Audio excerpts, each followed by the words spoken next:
Welcome to the Writing the Other YouTube channel. This discussion on writing fat characters is part of a bi-monthly series of interviews and panels with authors, editors, and scholars on subjects around writing inclusive, representational, diverse fiction.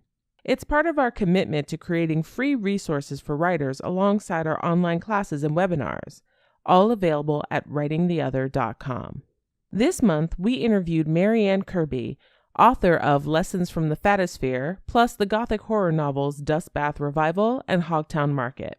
She's been writing about body politics, fat acceptance, feminism, and related subjects for over a decade, first on her blog, The Rotund, and then for The Guardian, xoJane, The Daily Dot, Bitch Magazine, Time Magazine, and many others. In this interview, she talks with K. Tempest Bradford about creating characters that have non-conforming bodies.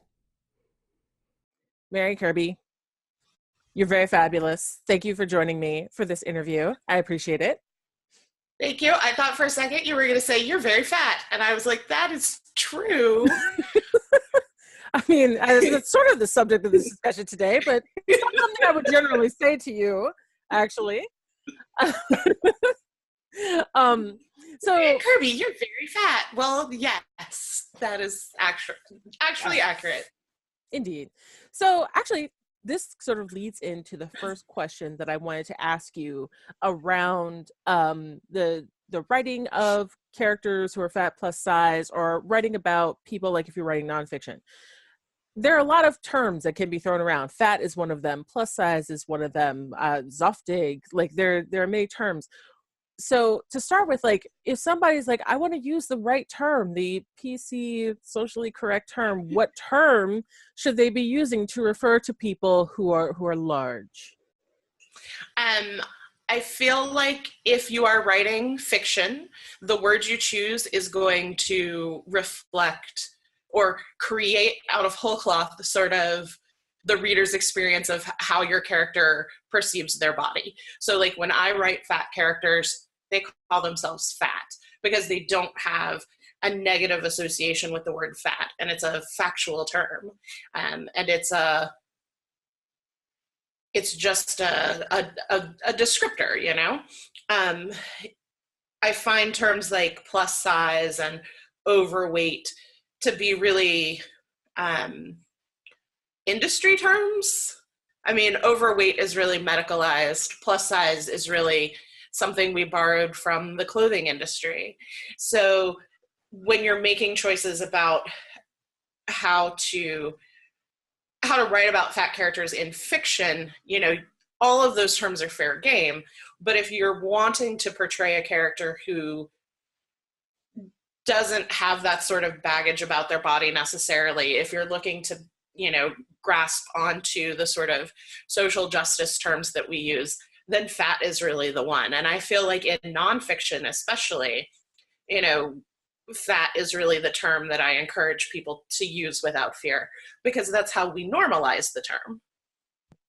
But there are circumstances, I guess, in which there are some people who would be really offended by the use of the term fat.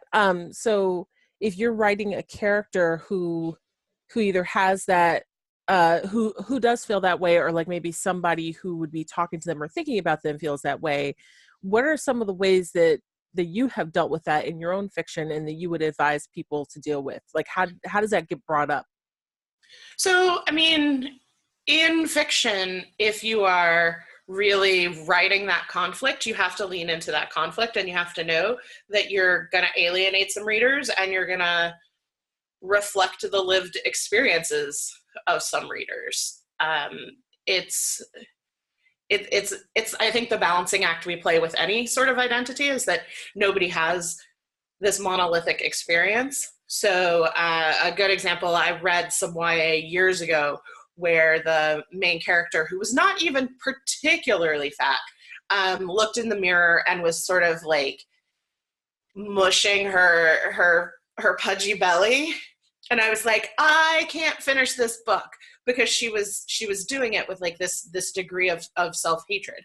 And even though it was such a almost innocuous action, it's not like she was hurting herself or anything, just the the sort of body loathing was more than I could really handle. And I did eventually finish the book and it was good, whatever. But for lots of other readers, that was an incredibly powerful portrayal of a moment of body vulnerability and, you know, the pain that they themselves feel. I think that a good sort of nonfiction version of this is Roxane Gay's Hunger, which, you know, some people have heralded as being so true to so many fat people's experiences, and other people have been like, this is just about fat pain. So I think you have to accept that you're not going to get all fat people in the same room, and you have to figure out which story is more important for you to try to tell in that moment. Yeah, I feel like we talk about this a lot, dealing with a lot of different marginalized groups in terms of sort of the only portrayals that seem to happen are the ones that are about such and so pain, like Black pain or, you know, lesbian pain or transgender pain or whatever. And so I feel like I'm always saying, you know, if that's the only sort of story that you feel like you can tell, perhaps you should think twice about telling a story with this kind of character. So what other kinds of stories do you feel like are often told about fat people that you're just kind of tired of seeing, either because they're overdone or they're just rarely done well? I do want to caveat that sort of previous discussion for like own voices stuff, because some people really do have only that experience that they need to tell at this moment. Like, I don't think we are done with painful narratives and trauma narratives and that sort of thing, because people are still being traumatized for all of these various identities. I think what other people are hungry for, though, no pun intended, is variety. And if I never read another book about, you know, a fat character who loses just a little bit of weight and is still fat, I will be happy. There are some narratives I think that are well done where fat characters don't. It's the makeover thing, really, where like they're perfectly attractive to start with, and then they get a makeover and they realize their true beauty was inside all along. And I'm like, no, your true beauty was also outside because you look really banging. So I feel like for me, there's the ugly duckling like thing I'm a little over. But that's just me, and a lot of people are still really into that. And it can be really well done. I'm also kind of, from a, I guess, more YA perspective, I'm kind of over the just like awkward fat character who's a sidekick. Like, I want fat main characters who are really kick-ass and awesome. And I want that specifically because there are fat people in real life who are kick-ass and awesome, who are main characters in their own life and who are not just sidekicks. That's definitely true. So yeah, leading into that, other than like having fat characters being main characters, what kind of stuff do you see that you're like, oh yes, I love this kind of portrayal, or we just don't see this enough, but I would love to see it more? I don't feel like Dumplin fell into the like ugly duckling trope, because Dumplin was pretty confident anyway. In a lot of her characterization, I would like to see more characters taking ownership of their identity, and it's hard to come up with examples of that because there just isn't a lot of it right now.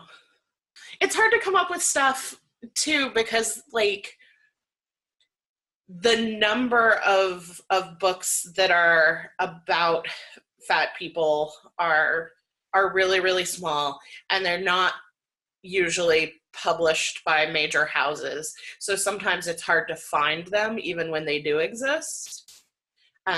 There's a person who has written about a plus-size detective.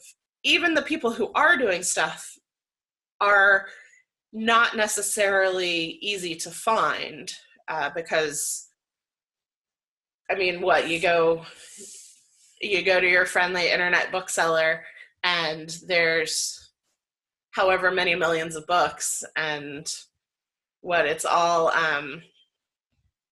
Jennifer Weiner books that like come up. Right. There doesn't seem to be like a specific marketing category yet Yeah. for that.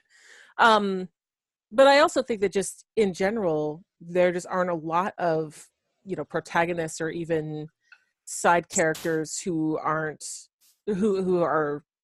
sort of 3D, who fall into the, fat plus size category, which, and I often wonder sometimes if that's just because of a lot of authors not really thinking about it.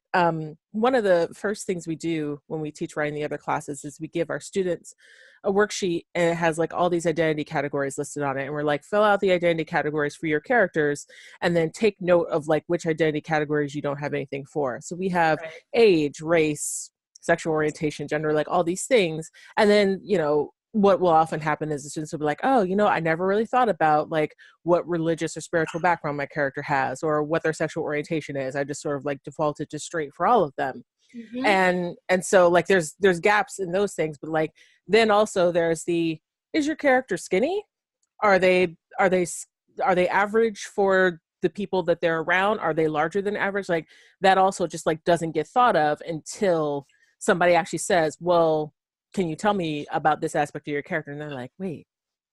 Well, we wind up getting, I think, when we get physical descriptions of characters, we get in, and I mean, I read a lot of speculative fiction, so some of this applies to like literary fiction as well, but a lot of it is firmly grounded in, I'm a giant nerd who grew up reading tons and tons of spec fic and still do.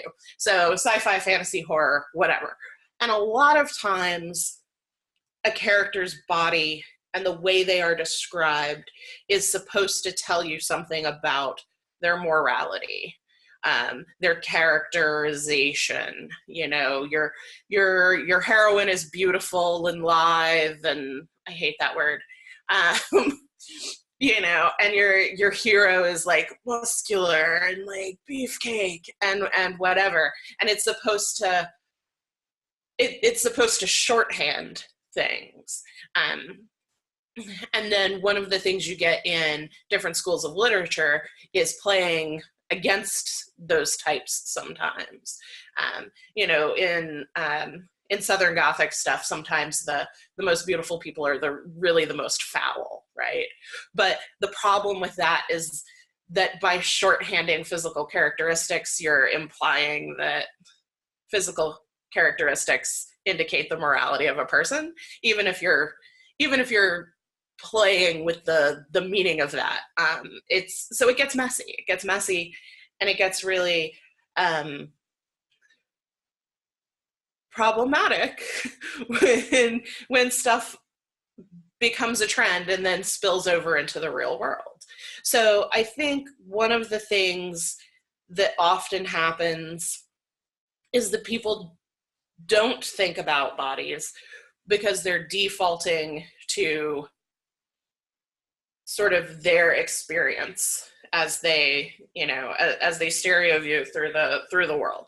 And N.K. Jemisin did a podcast recently where she talked about world building, and one of the things she said on the podcast was, you seat your characters in the world, and there's things that we don't think about in our world. Like, we don't think about the nitrogen content in the air. How's that nitrogen today? And I think for a lot of writers who have conforming bodies, which is the terminology I've started to use a lot lately, rather than just like fat and plus size and that sort of thing, is conforming bodies and non-conforming bodies. Because non-conforming is sort of more inclusive of lots of different kinds of bodies and identities too. And sometimes, you know, we're talking specifically about fat bodies, but sometimes we're talking about non-conforming bodies. But when you have like a conforming body, one of the things you don't think about is your body's physical place in the world. And I think that gets hugely left out of writing a lot of the time, because it's one of those default things that gets taken for granted. And I think when you are writing as someone who does have a non-conforming body, just like for so many other people, you've grown up reading all of these representations of conforming bodies, and you think that's the thing you have to write. Or you, because of social pressures and the sort of body hatred that a lot of fat people deal with, you know, you write what you think you wish you should have. You think that you wish you should have. Or that's a very difficult sentence to construct, but I think you know what I mean. No, that totally makes a lot of sense. Yes.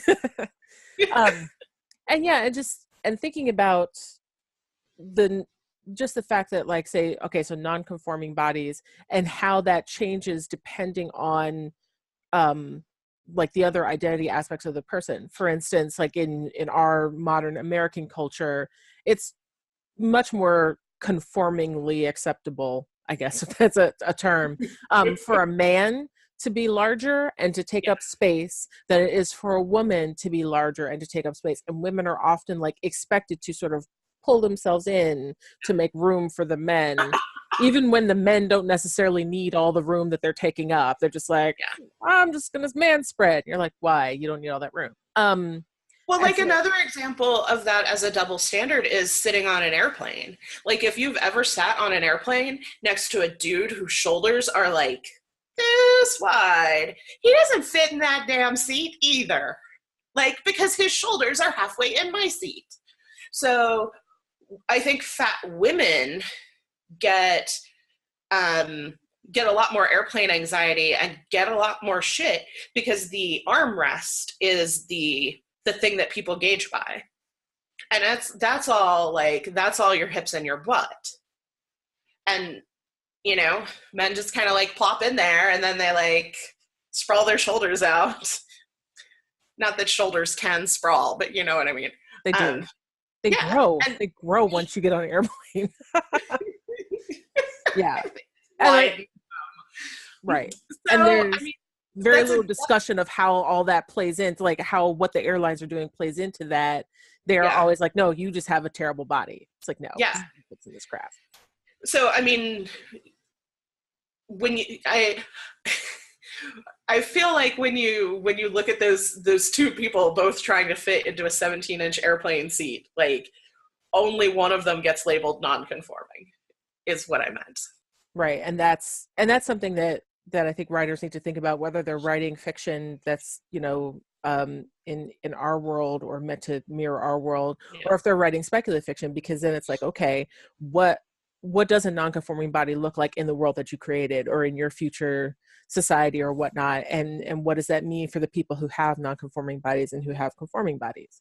And I like that framework too, because it doesn't even necessarily have to do with size, you know, because also what is considered an acceptable size also changes with culture. I mean, just looking at the history of Western art, you're like, those ladies could have hips and stomachs. They were allowed, and that was beautiful. Now suddenly, no hips, no stomachs are allowed anymore.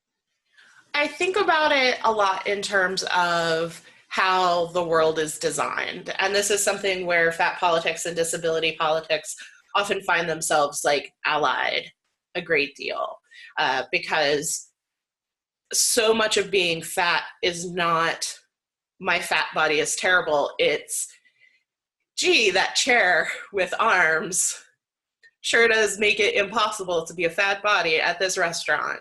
It's really about the way the world is not designed to accommodate variety and people. variety in people in so many different ways.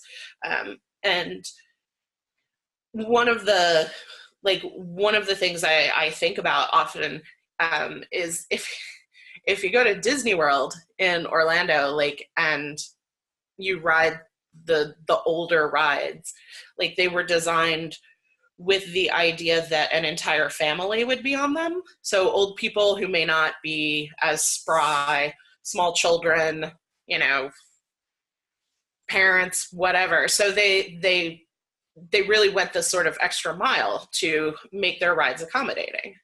But like, if you hop down the road to Universal, like, you're a little screwed. Just ask before you try to ride the Harry Potter rides is all I'm saying.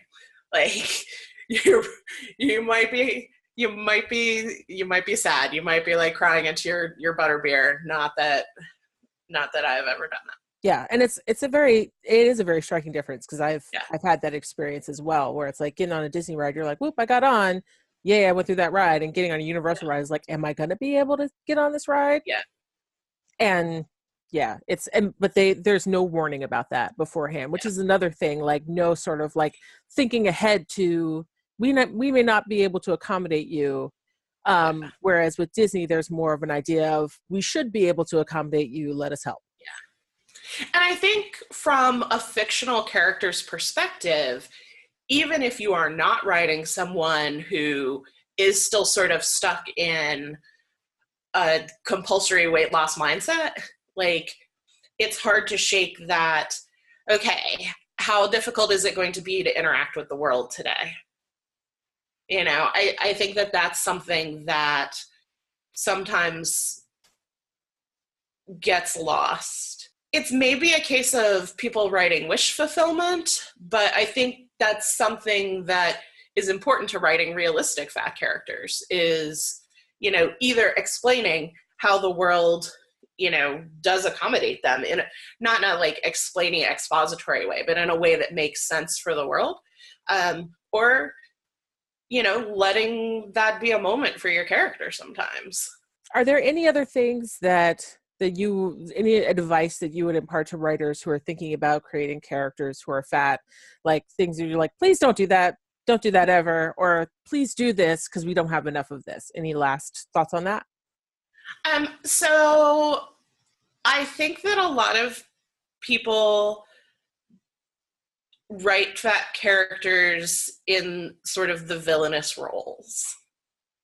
If you are going to make us villains, at least make us really cool, interesting villains. You know, more Ursulas instead of more Dursleys would be great.